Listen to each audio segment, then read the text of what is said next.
vamos a continuar con el tema. Entonces, como estábamos hablando, existen diferentes modelos de salud, ¿verdad?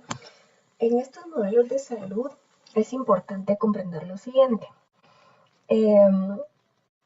Para poder abordar la relación médico-paciente, debemos de tener el lenguaje asertivo con cada paciente, es decir, en el proceso de comunicación, que es vital para que el paciente sienta la calidez y la calidad de la atención, debemos de tener en cuenta conocimientos básicos sobre su cultura. Por ponerles un ejemplo de algo que vamos a ver en un futuro, seguramente más de algunos de ustedes han escuchado el término empacho, por ejemplo, para hablar de un problema estomacal. Eh, Imagínense que su paciente llega y le dice, vengo porque tengo empacho.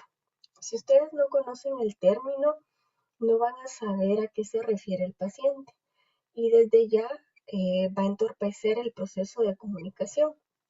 O también a veces hay médicos que se mofan de los pacientes por cómo le denominan a ciertas patologías, en lugar de ser respetuosos o de darles una explicación, que eso lo vamos a discutir en clase.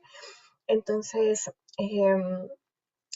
hace una separación en el médico con sus pacientes.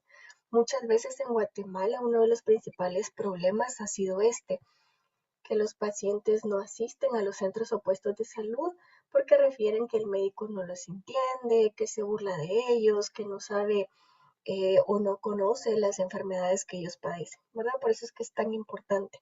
Además de esto, es importante conocer las prácticas de salud. El proceso de diagnóstico va acompañado del proceso de un tratamiento y una cura, ¿verdad? Entonces, debemos de conocer esas prácticas, como lo que vimos, una oración, incluso hay otros tratamientos a base del uso medicinal de plantas, etcétera, ¿verdad? Entonces, ¿cómo funciona en ese contexto? ¿Qué patologías padecen? ¿Con quiénes históricamente eh, han asistido para que estas patologías sean tratadas? ¿Cuáles son los tratamientos que ellos utilizan? Indagar e investigar si son funcionales o no, porque a veces sí son funcionales, ¿verdad? Por ejemplo, en Guatemala, referente al uso medicinal de las plantas, hay un texto, el Vademecum de Guatemala, hecho por el doctor Armando Cáceres, en donde él comprobó científicamente el uso medicinal de 200 plantas. Y la conclusión es que nuestros ancestros tenían razón. Es decir, la población maya sabe cuál es la parte activa de cada planta, cómo se debe de preparar, cuánto se debe de dar, por cuánto tiempo. eh, y el doctor Cáceres lo comprobó científicamente. Entonces, abrirnos a esa posibilidad. Claro, cuando existan prácticas nocivas también, que en todos los modelos de salud existen, cómo poderlo trabajar y para eso necesitamos conocer el contexto, conocer su lenguaje, conocer su interpretación del proceso de salud para poder hacer un trabajo con pertinencia cultural. Y bueno, como les decía, en Guatemala la mayoría de la población es indígena, ¿verdad? O sea, de las 24 etnias que tenemos, hay una población predominantemente indígena. Sin embargo, hay que reconocer que pertenecen a diferentes grupos, es decir, la población sotujil tiene su propio sistema, sus propios conceptos, em, sus propias formas de denominarle a las patologías, la población cachiquelotra, etcétera, ¿verdad? Entonces eso es importante también entenderlo y no encasillar que los grupos indígenas son uno solo, ¿verdad? La población xinca también, que pese a que son tan pocas familias, 20, entre Jalapa, Jutiapa y Santa Rosa, también tiene sus propios conceptos. Eh, la población garífuna, que debido a la ausencia de varios terapeutas, pues ellos actualmente acuden a muchos terapeutas mayas.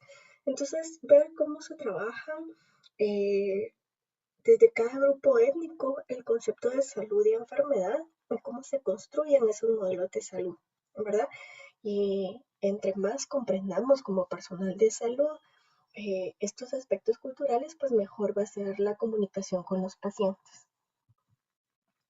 Y para eso es importante tener en cuenta Eh, no solo que uno es parte de la solución del problema, ¿verdad? Sino que para hacerlo de forma eficaz y eficiente, pensemos que ustedes van a hacer su PPS, es decir, su práctica profesional supervisada, pues por lo menos 6 meses, ¿verdad? Y en estos 6 meses podrían hacer mucho si ustedes consideran las actitudes, cómo debería de ser su trato como personal de salud, cómo deberían de abordar los temas con una población que culturalmente es distinta a ustedes y también reconocer que eso tiene un impacto a nivel individual, a nivel familiar y a nivel colectivo, ¿verdad? Y bueno, los conceptos, como les decía, que vamos a ver, que vamos a terminar de abordar el día de hoy, son muy simples teóricamente, pero muy complejos. Por un lado, cuando ustedes presentan un estudio de un aspecto cultural, pueden presentar la visión ética o la visión émica. La visión ética es el punto de vista del investigador basándose en el método científico. ¿Esto qué quiere decir? Que yo hago una interpretación de la realidad. Esta interpretación es mía como académico, como científico. Puede o no coincidir con los patrones de la comunidad, pero yo hago mi propia lectura. Por ejemplo, puedo hablar desde el análisis de un pensamiento mágico religioso respecto a patologías asociadas a los infantes, a los neonatos, por ejemplo, ¿verdad? Si alguien es pediatra, puedo hablar de la cosmovisión y la interpretación que le dan a nivel espiritual las comunidades a patologías de índole mental, por ejemplo, ¿verdad? Y así puedo ir haciendo diferentes análisis, pero lo hago eh, desde mi percepción como investigador, desde mi punto de vista como conocedor del método científico. Y la otra visión es la visión émica, es decir, el análisis también bajo el método científico, pero en donde la información me la va a proporcionar la gente de la comunidad. Es decir, yo voy a seleccionar una serie de herramientas etnográficas para recopilar información como cuestionarios, entrevistas, etcétera, en donde la explicación que ellos me den va a ser la presentación de los resultados. Me explico. Si yo soy una persona de una comunidad y yo hago referencia a que los problemas de garganta, vamos a poner, son problemas emocionales por cosas que no se han dicho, por cosas que no hemos platicado y que se van somatizando, esa es una visión émica, ¿verdad? Puede ser que la visión ética refiera que en el medio ambiente, debido a los cambios climáticos, debido a los tipos de trabajo que hay alrededor, eh, pues hay una proporción mayor a la media de padecer patologías respiratorias, por ponerles un ejemplo, ¿verdad? Luego lo vamos a ver en clase más aterrizado, pero para que tengan una idea.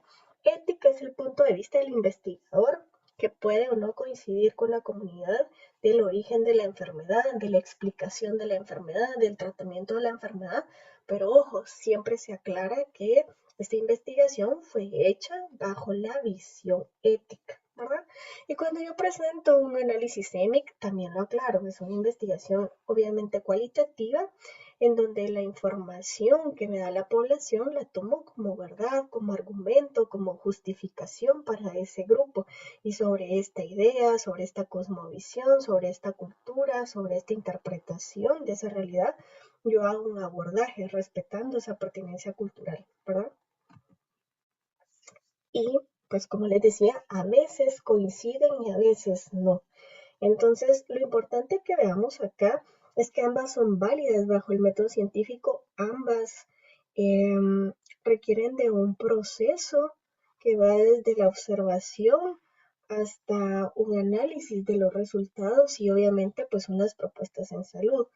Entonces, nosotros tenemos diferentes modelos de salud que van reflejando diferentes interpretaciones. Ejemplo, el modelo biomédico es un modelo ético, es decir, desde el método científico yo hago una propuesta sin conocer la visión cultural y le apuesto a esa propuesta. Entonces creo los 3 niveles de atención, desde los puestos de salud, los centros de salud, los hospitales y brindo este servicio.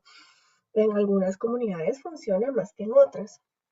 Hay otro modelo, del modelo biomédico, que incluye la visión de la población y es el MIS, el modelo incluyente de salud. El modelo incluyente de salud, que lo vamos a ver posteriormente, pero básicamente es el modelo biomédico que se sentó y dijo, bueno, vamos a ver qué piensa la comunidad, vamos a ver cómo se puede trabajar desde la cosmovisión, desde la pertinencia cultural, desde el respeto. Y fue así como hicieron este trabajo de campo cualitativo. Presentaron los resultados EMIC, es decir, cómo se interpretaba en las comunidades este proceso, e incorporaron algunos mecanismos de atención bajo esta pertenencia cultural. Los resultados fueron impresionantes. Lamentablemente, perdón, este modelo no se ha ido modificando y creo que ha ido perdiendo su esencia, pero para ponerles un ejemplo de un lugar que yo visité en Sololá, en la Boca Costa, ay, perdón, pues en ese caso la población tenía 80% de desnutrición. En Guatemala, de cada 2 niños, uno está desnutrido, ¿verdad? Eh, y en esta comunidad la desnutrición era abismal. Y pusieron el modelo incluyente de salud como prueba piloto. Fue la doctora Mazariegos, ella todavía está de directora en esa zona. Hicieron una evaluación a los 2 años y a los 5 años. A los 5 años la sorpresa fue que en algunas comunidades en donde se brindaron todos los recursos y se puso en práctica el MIS, las condiciones mejoraron increíblemente. El estudio de vida que se hizo reflejó que la calidad de vida de esas comunidades era comparable con la calidad de vida de niños costarricenses. Entonces, esto nos muestra que incorporar elementos culturales, incorporar el respeto hacia la cosmovisión y la interpretación del proceso de salud y enfermedad, pero hacerlo de una manera consciente y utilizando el conocimiento científico para ello, puede traducirse en acercamientos positivos con el paciente y obviamente en la mejora de su calidad de vida, ¿verdad? Entonces, por eso es tan importante replantearse cuál es el objetivo al decir que la salud es un derecho, cuáles son los caminos para lograrlo. Por eso hablar de derecho universal a la salud, eh, desde lo que plantea este curso, implica una atención de calidad y con pertinencia cultural, ¿verdad?